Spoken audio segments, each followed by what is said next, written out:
रावण के जन्म की कथा। जब श्री राम अयोध्या में राज्य करने लगे तब एक दिन समस्त ऋषि मुनि श्री रघुनाथ जी का अभिनंदन करने के लिए अयोध्यापुरी में आए। श्री रामचंद्र जी ने उन सब का यथोचित सत्कार किया।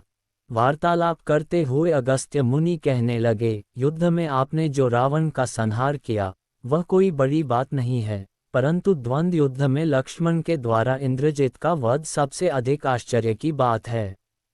यह मायावी राक्षस युद्ध में सब प्राणियों के लिए अवध्य था। उनकी बात सुनकर रामचंद्र जी को बड़ा आश्चर्य हुआ। वे बोले, मुनिवर, रावण और कुंभकर्ण भी तो महान पराक्रमी थे, फिर आप केवल इंद्रजित मेघनाद की ही इतनी प्रशंसा क्यों करते हैं? महोदर, प्रहस्त, विरूपाक्ष भी कम वीर न थे। इस पर अगस्त्य मुनि बोले, इस प्रश्न का उत्तर देने से पहले मैं तुम्हें रावण के जन्म, वर प्राप्ति आदि का विवरण सुनाता हूँ। ब्रह्मा जी के पुलस्त्य नामक पुत्र हुए थे जो उन्हीं के समान तेजस्वी और गुणवान थे। एक बार वे महगिरी पर तपस्या करने गए। वह स्थान अत्यंत रमणीक था, इसलिए ऋषियों, नागों, राजर्षियों आदि की कन्याएं वहां क्रीड़ा करने आ जाती थीं। इससे उनकी तपस्या में विघ्न पड़ता था। उन्होंने उन्हें वहां आने से मना किया। जब वे नहीं मानी तो उन्होंने शाप दे दिया कि कल से जो लड़की यहाँ मुझे दिखाई देगी वह गर्भवती हो जाएगी।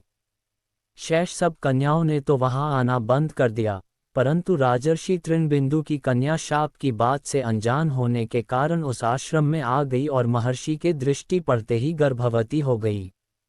जब तृणबिंदु को ये बात मालूम हुई तो उन्होंने अपने कन्या को पत्नी के रूप में महर्षि को अर्पित कर दिया। इस प्रकार विश्रवा का जन्म हुआ जो अपने पिता के समान वेदविद और धर्मात्मा हुआ। महामुनि भरद्वाज ने अपनी कन्या का विवाह विश्रवा से कर दिया। उनके वैश्रवण नामक पुत्र हुआ। वह भी धर्मात्मा और विद्वान था। उसने भारी तपस्या करके ब्रह्मा जी को प्रसन्न किया और यम, इंद्र तथा वरुण के सदृश लोकपाल का पद पाया। फिर उसने त्रिकूट पर्वत पर बसी लंका को अपना निवास स्थान बनाया और राक्षसों पर राज्य करने लगा। श्री राम ने आश्चर्य से पूछा, तो क्या कुबेर और रावण से भी पहले लंका में मांसभक्षी राक्षस रहते थे? फिर उनका पूर्वज कौन था? ये सुनने के लिए मुझे कौतूहल हो रहा है। तब अगस्त्य जी बोले, पूर्व काल में ब्रह्मा जी ने अनेक जल जंतु बनाए और उनसे समुद्र के जल की रक्षा करने के लिए कहा। तब उन जंतुओं में से कुछ बोले कि हम इसका रक्षा करेंगे और कुछ ने कहा कि हम इसका यक्षण पूजा करेंगे। इस पर ब्रह्मा जी ने कहा कि जो रक्षण करेगा वह राक्षस कहलाएगा और जो यक्षण करेगा वह यक्ष कहलाएगा। इस प्रकार वे दो जातियों में बढ़ गए। राक्षसों में हेती और प्रहेती दो भाई थे। प्रहेती तपस्या करने चला गया, परंतु हेती ने भया से विवाह किया जिससे उसके विद्युत्केश नामक पुत्र उत्पन्न हुआ। विद्युत्केश के सुकेश नामक पराक्रमी पुत्र हुआ। सुकेश के माल्यवान, सुमाली और माली नामक 3 पुत्र हुए। तीनों ने ब्रह्मा जी की तपस्या करके यह वरदान प्राप्त कर लिए कि हम लोगों का प्रेम अटूट हो और हमें कोई पराजित न कर सके। वर पाकर वे निर्भय हो गए और असुरों को सताने लगे। उन्होंने विश्वकर्मा से एक अत्यंत सुंदर नगर बनाने के लिए कहा। इस पर विश्वकर्मा ने उन्हें लंकापुरी का पता बताकर भेज दिया। वहां वे बड़े आनंद के साथ रहने लगे। माल्यवान के वज्रमुष्टि, विरूपाक्ष, दुर्मुख, सुप्ताघ्न, यज्ञकोप, मत और उन्मत नामक 7 पुत्र हुए। सुमाली के प्रहस्त्र, अकंपन, विकट, कालिकामुख, धूम्राक्ष, दंड, सुपार्श्व, सहनादि, प्रधस एवं भारकर्ण नाम के 10 पुत्र हुए। माली के अनल, अनिल, हर और संपाति नामक 4 पुत्र हुए। ये सब बलवान और दुष्ट प्रकृति होने के कारण ऋषि मुनियों को कष्ट दिया करते थे। उनके कष्टों से दुखी होकर ऋषि मुनिगण जब भगवान विष्णु की शरण में गए तो उन्होंने आश्वासन दिया कि हे ऋषियों, मैं इन दुष्टों का अवश्य ही नाश करूंगा। जब राक्षसों को विष्णु के इस आश्वासन की सूचना मिली तो वे सब मंत्रणा करके संगठित हो माली के सेनापतित्व में इंद्रलोक पर आक्रमण करने के लिए चल पड़े। समाचार पाकर भगवान विष्णु ने अपने अस्त्र शस्त्र संभाले और राक्षसों का संहार करने लगे। सेनापति माली सहित बहुत से राक्षस मारे गए और शेष लंका की ओर भाग गए। जब भागते हुए राक्षसों का भी नारायण संहार करने लगे तो माल्यवान क्रुद्ध होकर युद्धभूमि में लौट पड़ा। भगवान विष्णु के हाथों अंत में वह भी काल का ग्रास बना। शेष बचे हुए राक्षस सुमाली के नेतृत्व में लंका को त्याग कर पाताल में जा बसे और लंका पर कुबेर का राज्य स्थापित हुआ। अब मैं तुम्हें रावण के जन्म की कथा सुनाता हूँ।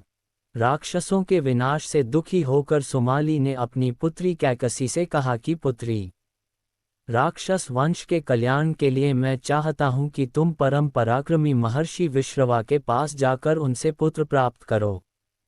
वही पुत्र हम राक्षसों की देवताओं से रक्षा कर सकता है। अगस्त्य मुनि ने कहना जारी रखा। पिता की आज्ञा पाकर कैकसी विश्रवा के पास गई। उस समय भयंकर आंधी चल रही थी। आकाश में मेघ गरज रहे थे। कैकसी का अभिप्राय जानकर विश्रवा ने कहा कि भद्रे, तुम इस कुबेला में आई हो। मैं तुम्हारी इच्छा तो पूरी कर दूंगा, परंतु इससे तुम्हारी संतान दुष्ट स्वभाव वाली और क्रूरकर्मा होगी। मुनि की बात सुनकर कैकसी उनके चरणों में गिर पड़ी और बोली कि भगवान, आप ब्रह्मवादी महात्मा हैं। आपसे मैं ऐसी दुराचारी संतान पाने की आशा नहीं करती, अतः आप मुझ पर कृपा करें। कैकसी के वचन सुनकर मुनि विश्रवा ने कहा कि अच्छा, तो तुम्हारा सबसे छोटा पुत्र सदाचारी और धर्मात्मा होगा। इस प्रकार कैकसी के 10 मुख वाले पुत्र का जन्म हुआ, जिसका नाम दशग्रीव रखा गया। उसके पश्चात कुंभकर्ण, शूर्पणखा और विभीषण के जन्म हुए। दशग्रीव और कुंभकर्ण अत्यंत दुष्ट थे, किंतु विभीषण धर्मात्मा प्रकृति का था। अपने भाई वैश्रवण से भी अधिक पराक्रमी और शक्तिशाली बनने के लिए दशग्रीव ने अपने भाइयों सहित ब्रह्मा जी की तपस्या की। ब्रह्मा के प्रसन्न होने पर दशग्रीव ने मांगा कि मैं गरुड़, नाग, यक्ष, दैत्य, दानव, राक्षस तथा देवताओं के लिए अवध्य हो जाऊं। ब्रह्मा जी ने तथास्तु कहकर उसकी इच्छा पूरी कर दी। विभीषण ने धर्म में अविचल मति का और कुंभकर्ण ने वर्षों तक सोते रहने का वरदान पाया। फिर दशग्रीव ने लंका के राजा कुबेर को विवश किया कि वह लंका छोड़कर अपना राज्य उसे सौंप दे। अपने पिता विश्रवा के समझाने पर कुबेर ने लंका का परित्याग कर दिया और रावण अपनी सेना, भाइयों तथा सेवकों के साथ लंका में रहने लगा। लंका में जम जाने के बाद अपने बहन शूर्पणखा का विवाह कालका के पुत्र दानवराज विद्युविह्वा के साथ कर दिया। उसने स्वयं दिति के पुत्र मय की कन्या मंदोदरी से विवाह किया, जो हेमा नामक अप्सरा के गर्भ से उत्पन्न हुई थी। विरोचन कुमार बलि की पुत्री वज्रज्वला से कुंभकर्ण का और गंधर्वराज महात्मा शैलुष की कन्या सरमा से विभीषण का विवाह हुआ।